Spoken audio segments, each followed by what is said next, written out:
Hello, my fellow CS colleagues, and welcome back to Tech Tips, where we discuss some of the hard skills you'll learn in your Central Sterile department. I'm Sarah B. Cruz from Pre-Treat CSS, where we educate, motivate, and have a little fun onboarding into our career with professional development.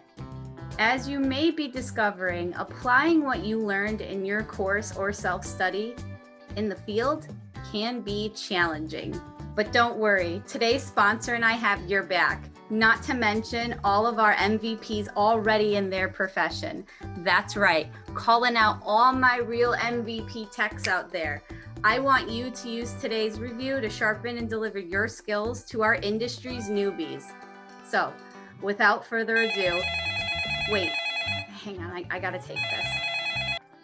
Central, this is Sarah. Okay. That's a number 3 knife handle to room 2. I'm going to grab that and bring it right up. I'll call you back if there's a problem. Bye.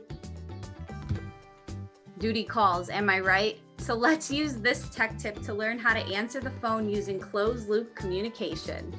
So before you shove the ringing phone into your teammate's hand and run out of the department, let's gain actionable tips to communicate, use clear language, and collaborate with the OR when helping our patient. Remember, our patient safety isn't limited to just the OR.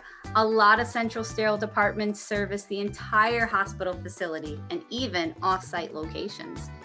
Closed loop communication is broken down into 3 phases: hearing the request, repeating it back, and then delivering on the request. Step 1, answer the phone and hear the request. Start with an introduction. Be sure to say your name and the department. That will help out if the person calling you actually meant to reach your department. Then be sure you're getting the room, their name, and the item they're requesting. Step 2, repeat it back. Repeat back their name, the room number, and the item that they're requesting for.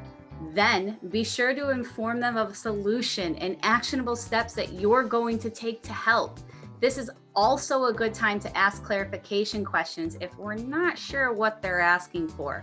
Don't worry, we'll get to that later. Step 3, close the loop. This is when we fill the request and carry out the actionable steps that we inform them of on the phone. If you find that you're facing issues filling the request the way that you intended, don't be afraid to ask your senior tech, your trainer, or even check your tracking system. This isn't just limited to instrumentation either. You can reach out to those around you if you have questions about a case cart or any other aspects in the department that the caller needs assistance with. Don't wait too long. If you find that some time has gone by though, I would advise you to reach out to the caller. You don't want them to be expecting you and then start gaining anxiety when they're not receiving their request. So let's discuss some phone clarification questions. Whatever you do, don't say okay if you don't know what the caller is asking for. This can often do more harm than good. We may think that our senior tech will know what we're talking about, but without additional clarifications, they might not know either. And now you'll have to call the person back. It's okay to tell them that you don't know and offer them an actionable solution. For example, I'm sorry, I don't know where the item is, but I'm going to check with my lead tech. Do you want to wait or should I call you back? Some clarification questions include, is there another name? What set is it in? What is it used for? What kind of case are you in?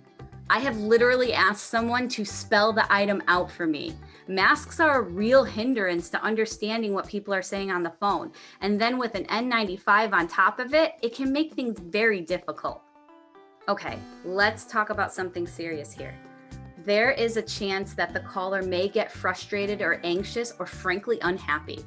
There's never a good reason for someone to take their anger or frustrations out on you, even if it's coming from a justified point. But this is where your professional integrity can really shine through. It would be easy for us to give an attitude or deliver the same type of energy back to that person, but that's not what it's all about. We are here to serve a patient. Stay focused on your patient. Offer the caller a solution, solve the problem, and then immediately bring it to your management's attention. This isn't something that you should just grow accustomed to. You know what would really help us out on the phone?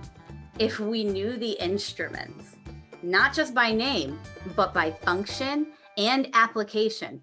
Our sponsor, Rick Schultz, would love to help us out with that. The World of Surgical Instruments, the Definitive Inspection Textbook, and Coaching Cards by Rick Schultz will offer an amazing resource of knowledge and hand-on training skills for your department. With over 1,000 large, clear, high-resolution images, Central Sterile professionals will have a real-life representation of the instruments they'll see every day. This textbook will also arm CS technicians with the ability to learn instrument names, their functions, how to test the quality, and key inspection points, all in an easy-to-use format. The coaching cards are my favorite. They are designed to develop a true understanding of the instrument's functions and vital aspects. Through studying these cards, we won't just see an instrument, we will know it inside and out. Our patients benefit from the World of Surgical Instruments, the Definitive Inspection Textbook, and Coaching Cards the most. Its knowledge promotes patient safety through safer processing techniques and increased surgical tray accuracy. This all leads the fight against infection. You can get your textbook and cards as a bundle or individually from www.rickschultz.org. Let's put the CSS in success and arm our patients with our knowledge and instrumentation inspection. My CSS nerd is on full blast right now. Technical jargon is a serious issue in our industry, so let's put the CSS in success and really build a firm vocabulary. Rick wants to help us further with your professional development.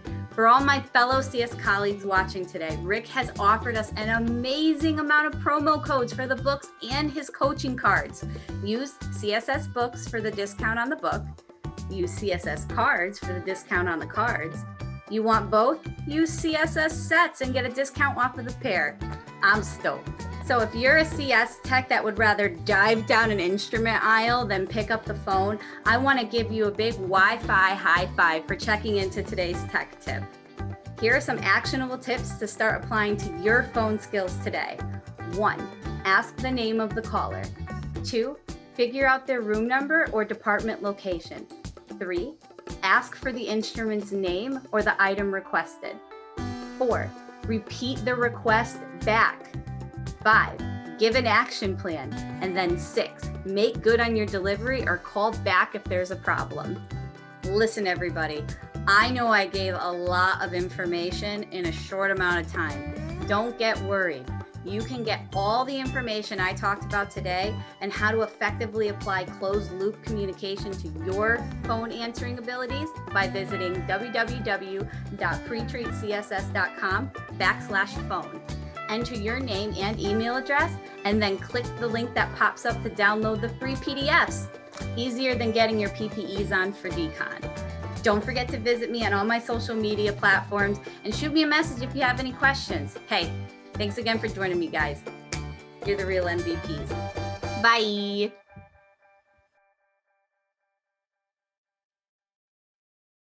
So here's my disclaimer. All of the opinions or suggestions in this study series are a reflection of me, Sarah B. Cruz of Pre-Treat CSS. Take what you need and leave the rest.